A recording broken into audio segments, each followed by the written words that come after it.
Hello everyone, কেমন আছো তোমরা সবাই? আশা করছি সবাই খুব ভালো আছো, সুস্থ আছো। আজকে সকাল থেকে ভিডিওটা করার কোনো প্ল্যানিং ছিল না, তবে যখন এটা আমি রান্না করতে শুরু করলাম ভাবলাম একটু ভিডিও করাই যেতে পারে, তোমাদের সঙ্গে শেয়ার করাই যেতে পারে। যাই হোক, আমি এটা কী রান্না করছি তোমরা কি বুঝতে পারছো? যদি বুঝতে পেরে থাকো তাহলে কিন্তু আমাকে কমেন্ট করে আগে জানিও যে হ্যাঁ, আমি আগে কমেন্ট করেছি তুমি বলার পরে। ব্যাপারটা দেখতে একটু মোচা মোচা লাগছে না? কিন্তু না, এটা কিন্তু মোচা না। চলো আমি বলেই দিই, এইটা হচ্ছে লোটে। জানি লোটে মাছ অনেকে একদমই খাও না, আর যারা ভালোবাসো তারাই জানো এই লোটে মাছের ঝুড়ো যখন রান্না হয় বাড়িতে তখন অন্য শাক তরকারির দিকে আর নজর যায় না। আমারও ঠিক তেমনই, তবে আমি না লোটেটা একদম ঝুরঝুরে করি না, একটু মাখো মাখো ব্যাপারটা রাখি, যেটা ওই ভর্তা টাইপের হয়। এটা খেতে আমার বেশি ভালোবাসি। এইটা তোমার এই গরম ভাতে এরকম লোটের ঝুড়ো, ধনেপাতা কুচি দিয়েছিলাম নামানোর আগে, জাস্ট মানে কি বলবো, এক থালা ভাত আজকে এতেই উঠে যাবে। তারপরে রান্না করেছিলাম লাউ, একটা কাতলা মাছের মাথা ছিল, হাজব্যান্ডকে লাউ নিয়ে আসতে বলেছিলাম। লাউটা এত ভালো, এটাতে আজকের আলু দিইনি, এত ভালো কড়াইয়ে দেওয়া মাত্রই গলে গেছিলো। আর লাউয়ের তরকারিটা না আমি চিংড়ি মাছ মাছের মাথা দিয়ে যখন করি একদম সিম্পল করি, যদিও আমি জানিও না যে মাছের মাথা দিয়ে লাউ করতে গেলে আর কি কি দিতে হয়। আমি যেমন দিয়েছি তেজপাতা, শুকনো লঙ্কা, জিরে ফোড়নে দিয়েছি, তারপর লাউটা দিয়ে দিয়েছি। লাউটা যখন মোটামুটি 70% হয়ে গেছিলো, ভাজা মাছের মাথাটাকে ভেঙে ওর মধ্যে দিয়ে দিয়েছি। আর আমার না লাউ এরকম একদম কচি লাউগুলো এই যে একটু জল জলে থকথকে ব্যাপারটা থাকে, এটা বেশ ভালো লাগে। এর মধ্যে আর কিচ্ছু দেবো না, কোনো বাজা মশলা, গুঁড়ো মশলা, বাটা মশলা দেবো না। তবে হ্যাঁ, নামানোর আগে একটুখানি ওই আদা, ওই ওই যে গ্রেটার হয়, যে গ্রেটারে গ্রেট করে এর মধ্যে দিয়ে দেবো। আর তো আমার মতো তোমাদের কাদের কাদের এরকম বাতিক আছে আমাকে জানিও, কী বাতিক বুঝতে পারলে সেটাও কমেন্টে জানিও। যাই হোক, এই দেখো আমার রান্নাবান্না কমপ্লিট। এই লাউ একদম একটুখানি মাখা মাখা রেখেছি, মাখা মাখা বলতে কি একটু ঝোল ঝোল টাইপের আছে। আর তার সাথে আজকের মানে একদম কি বলবো, শো স্টপার বলা যেতে পারে, লোটের ঝোল। পরিমাণটা দেখছো একটু কমে গেছে। হ্যাঁ হ্যাঁ, রান্না যতক্ষণ আমি লাউটা রান্না করছিলাম ততক্ষণে 3-4বার চামচ করে নিয়েছি আর খেয়েছি। যাই হোক, তার সাথে কেটে নিয়েছিলাম শসা, ছিল সাথে লেবু। লাঞ্চ সেরে প্রতিদিন এই যতদিন আম আছে আর কি বাজারে, এই দুপুরে খাওয়ার পরে এক থালা যদি আম না নিয়ে বসি তাহলে আর কি ম্যাঙ্গো লাভার হলাম বলো তো।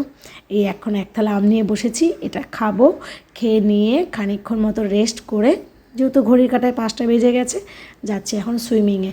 বাজে ওই 5টা না, আজকে 5টা 15 হয়ে গেছিলো বাড়ি থেকে বেরোতে, কারণ হাজব্যান্ডের আজকে আসতে একটু লেট হয়েছিল। এবার ও যেহেতু ভোরবেলা ওঠে, ওরও তো একটা রেস্টের ব্যাপার আছে, তাই ও ঘন্টাখানেক মতো একটু ঘুমিয়ে নিয়েছে। আমি বলেইছিলাম যে আজকে একটু লেট করে যাব, আজকে না হয় ওর এক্সারসাইজটা হবে না, তো আমরা একটু 5টা ওই 10-15 দিকে বেরোবো। সেই মতোই বেরিয়েছি, কিন্তু সূর্যি মামার তেজ এখনও ফুল অন আছে।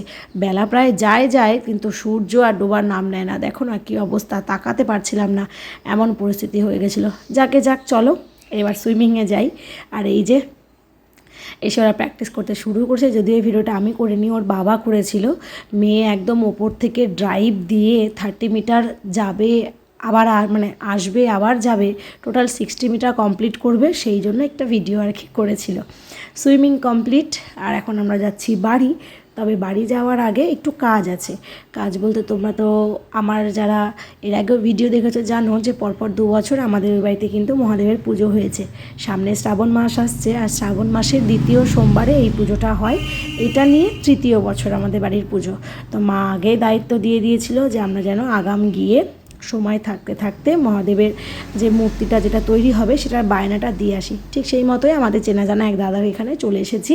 এখানে এখন আমরা মহাদেবের মূর্তির বানানোর জন্য বায়নাটা দিয়ে গেলাম। হাতে সময় থাকতে করে রাখা ভালো, যেহেতু আমরা পুজোর আগের দিন ঠাকুরটা নিই, যাতে পরের দিন সকাল সকাল পুজোটা হয়ে যায়। আর এই জ্যৈষ্ঠ মাসটা তো মল মাস গিয়েছিল, আষাঢ় মাসে ওদের প্রচুর মনসা পুজো, আরও কী পুজো বললো ওরা, খুব চাপ। তো সেই জন্য ভাবলাম যে দরকার নেই, আমরা আগে ভাগে ঠাকুরের বায়নাটা করে আসি। তাই আর কি সময় থাকতে বায়নাটা করে দেওয়া। তারপরে এসেছিলাম ফুচকা খেতে।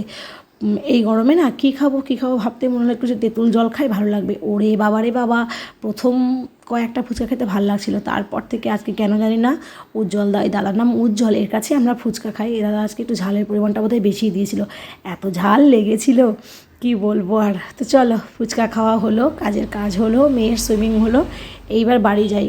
একটুও না হাওয়া নেই বাইরে, একটু হাওয়া টাওয়া থাকলে তখন বেশ এদিক ওদিক ঘুরতে ভালো লাগে, কিন্তু হাওয়া নেই, চারিদিক একদম গুম, মানে একদম দমবন্ধের মতো অবস্থা হয়ে আছে।